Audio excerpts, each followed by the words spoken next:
Hey, recently a few people have asked me how to set up a local dev environment. And if you're like me, you have as many gray hairs as I have, you probably just install everything on your computer. That's the old way, right? If I need Node, it's installed on my computer. If I need a different version of Node, now I have to get NVM, Node Version Manager. And that's going to give me all of the versions that I need, which is probably too many to have installed, right? Same thing with Python, you can use virtual environments.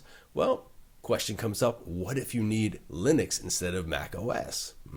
That makes things harder. Fortunately, there's a new way to do this, and we don't have to install everything on our computer. I'll show you how. The good folks at Microsoft created this technology called developing inside a container, and they packaged it into VS Code.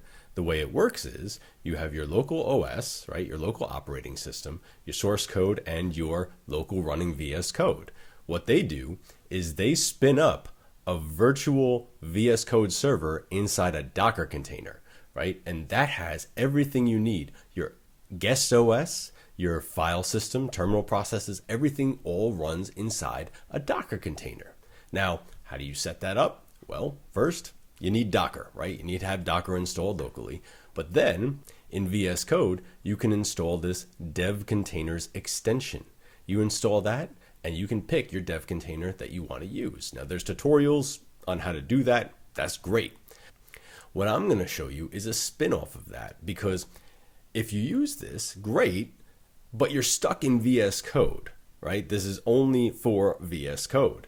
If you want to use a different IDE, well, there's an open source package called DevPod. And what they did was they took that same technology, even the exact same specs, so it's very much the same thing, and brought it out to the open IDE landscape. So you can use WebStorm, whatever other IDE that is in VS Code, right? So there is a premium version, but we're going to focus on the open source version today. And like I said, right, any IDE you can use this with, not just VS Code. So how do you get started? Well, first thing you need to do is download and install DevPod on your machine. And this is what DevPod looks like. So you can see I've got no workspaces created. Before we get to that, let's look at providers, right? I have a Docker provider set up. If I want to add a new provider, we can see what options they have. Providers let you determine your development environment. That is where you are going to run your stuff. You can set up a dev environment in an AWS, Google Cloud, Azure environment, right? I'm just going to do this locally, so I'm using Docker. It will spin up a development environment in my local Docker desktop. Great. Now I'm going to set up a workspace. Right? Let's set up something totally different that I have never worked with, right? Let's set up Rust. I don't have Rust installed. I've never done Rust before. I don't even know what the Rust toolchain is. So we're going to set up Rust, and instead of VS Code, like I said, we can use any IDE. So I'm going to use Golang. I don't even know if Rust is going to work in Golang. I'm sure the terminal will, but other than that, I have no idea what to expect here. So I'm going to create this workspace, right? It's pulling a Git repo. That is, it's pulling a repo that defines a Docker container to run Rust inside of, okay? And it's going to attach my IDE. So I'm going to create this workspace, and when I do, it's going to start downloading everything, right? Here we go. Now, I've actually already pulled this image ahead of time, and I want to warn you, it takes a really long time to pull this image. So if you don't already have it, expect it to take a while. Then beyond that, the JetBrains IDEs require a remote connector called the JetBrains Gateway. That is in beta, and you have to download it in order to connect DevPod to a remote, because it's operating in a Docker container, a remote JetBrains IDE. So just be aware of that. There is an extra package that you have to download. All right, once that's set up, you can see I've got a running Docker container, and this is a Microsoft Dev container for a Rust environment. So again, even though this is DevPod, right, this is our open source, any IDE solution, it clearly came from the original Microsoft implementation, and that's fine. So got my running environment set up. Let me come into my terminal real quick. Remember, I don't have Rust installed. I don't know the first thing about Rust, and I can prove that by typing rust c, which I had to Google to find out that that's the Rust toolchain, right? And locally on my Mac, I don't have Rust. Well, if I come into my remote Goland, right, you can see the first thing that they opened for me was this try out dev containers Rust. So they're really telling me, hey, you're in a dev container. That's cool. Let me type in Rust C here in my dev container terminal, right, and see what happens. It's installed. That's great. So my entire Rust toolchain is set up. They also gave me this main RS, which syntax highlighting, I don't even know if that's accurate. This is Goland, right? So they gave me this hello world to start with.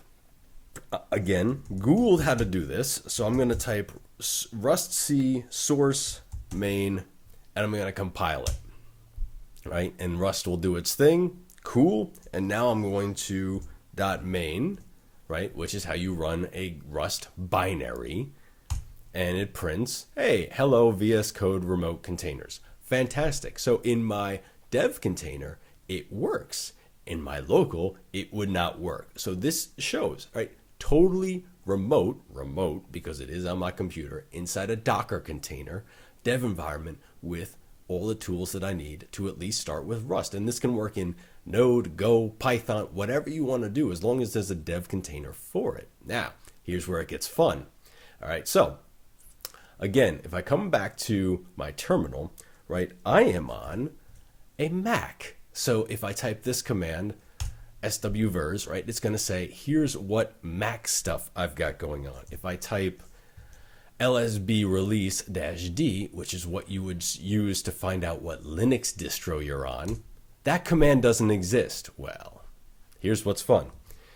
Let me come back into Goland, lsb underscore release -d.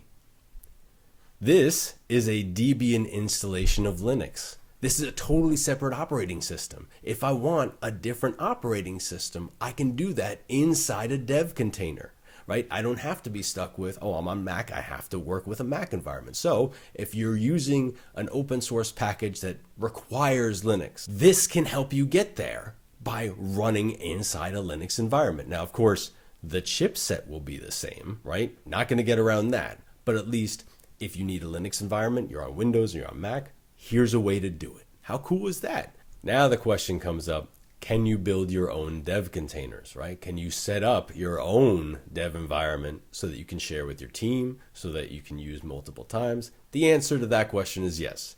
Back in the VS Code docs, they have this information about creating a devcontainer.json file. And that devcontainer.json file is a configuration manifest for everything that you need to build a dev container inside your IDE, right? This is going to be specific about VS Code, but the information still translates over to DevPod. And if we look at one of the dev containers that they've got running, again, this is a Microsoft VS Code dev container, right? We can see this file, devcontainer.json, that describes everything about the Node and TypeScript dev container that's publicly available. So you can download this directly in your VS Code IDE, or you can use DevPod to download this and run it in any IDE, right? Goland will probably WebStorm, right? That would make a lot more sense than Goland. But the idea is this is how it would work if you wanted to build it locally. You fill out these properties, define, for example, which version of Linux you want to build on top of, the name of the container, and once you've built it, you can put it on GitHub, share it with your team, and reuse it as a starting point for all of your dev environments, right? All of the projects that you want to build locally. Awesome.